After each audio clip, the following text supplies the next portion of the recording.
Hello everyone, and today I will be doing Macedon.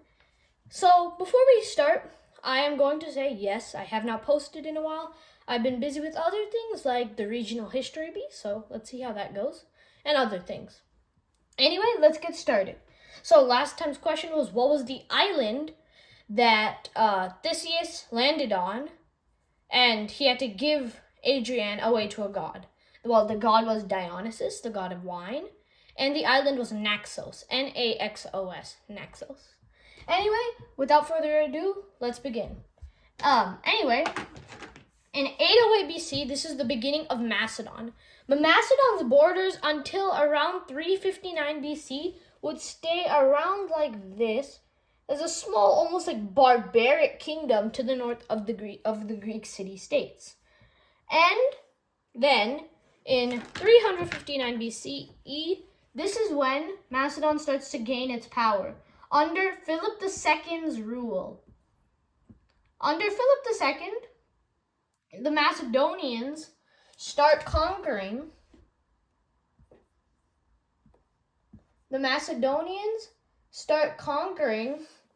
All the Greek city-states. And yes, if you have watched the Babylon video, you will know this. But yes, this is all still the Persian Empire.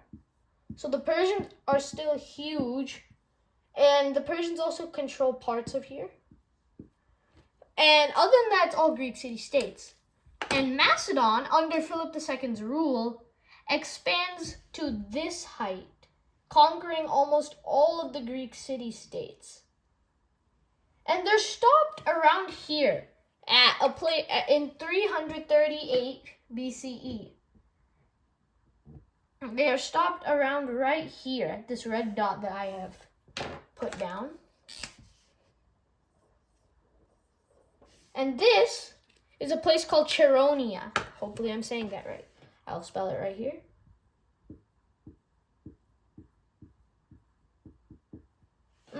Too small. Here, I'll just spell it like up here. Okay, so Cheronia, Chaeronia. And at this battle, after a hard-fought battle by the Greeks and the Macedonians are able to come out on top.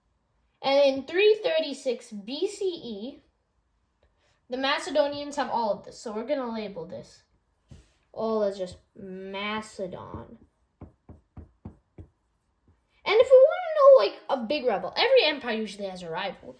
And Macedon is the Persians. But you have to think, even though in this map it looks like they might be equal, the Persians extend to Egypt and then all the way to India, covering like half of Asia. So to them, Macedon is more like just like a tiny little barbaric nation off to the side. And right after they conquer it, actually, in 336 BCE, Philip II dies. And this is one of my favorite quotes. He actually says these exact words. Oh, to Alexander the Great, who will be our main thing.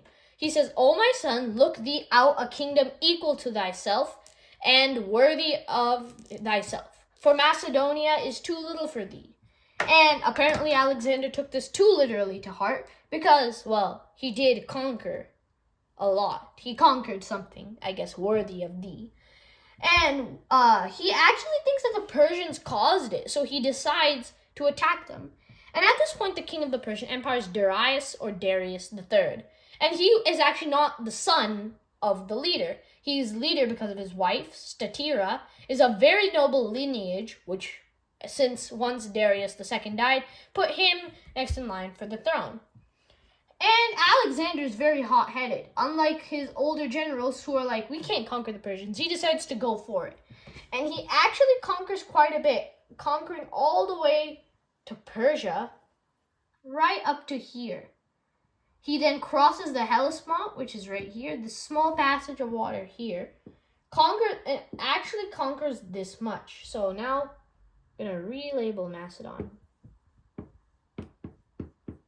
And now, I guess, now that he's conquering Persian territory, Darius III thinks that he might be a little bit of a problem. So he sends the satrapies of Egypt, who are like down here, up to stop him. And the satrapies of Egypt take a while. So this was their route coming to Alexander.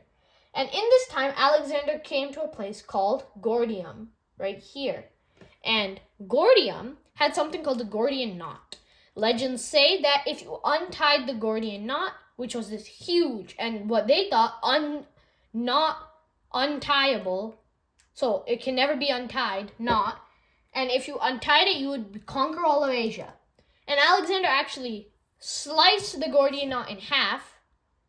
So, I mean, he untied it because it is now not in a knot. And after this, he finally gets his first big battle against the Persians. The satrapies of Egypt come up right here to the river called Granicus. And at the Battle of Granicus, at the Battle of Granicus, Alexander most Macedonians were used to sleeping, they come to the place they're about to fight in the evening, then they rest until the dawn, and then they fight from dawn to dusk.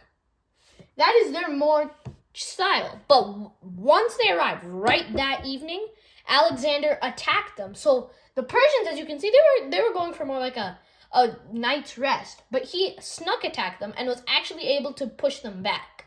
Midway through the battle, he actually almost died and was saved by a man named Clytus the Black, one of his generals. I'll spell Clytus up here.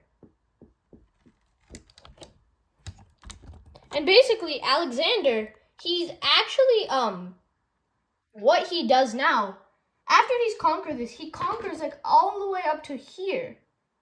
And he puts all his forces at a battle called Issus. And now, Darius sees okay, he's conquered all of Asia Minor. We have to deal with him. So actually, Darius himself starts coming and meets him at Issus. And we will see what happens in Issus tomorrow. Well, not tomorrow. Whenever I record the next video. Other than that, my question for you today is, as you see, I said the satrapies of Egypt were sent to attack Alexander. What is the modern word for satrap? Anyway, that's all I have for you today. I hope you guys enjoyed today's video. Bye.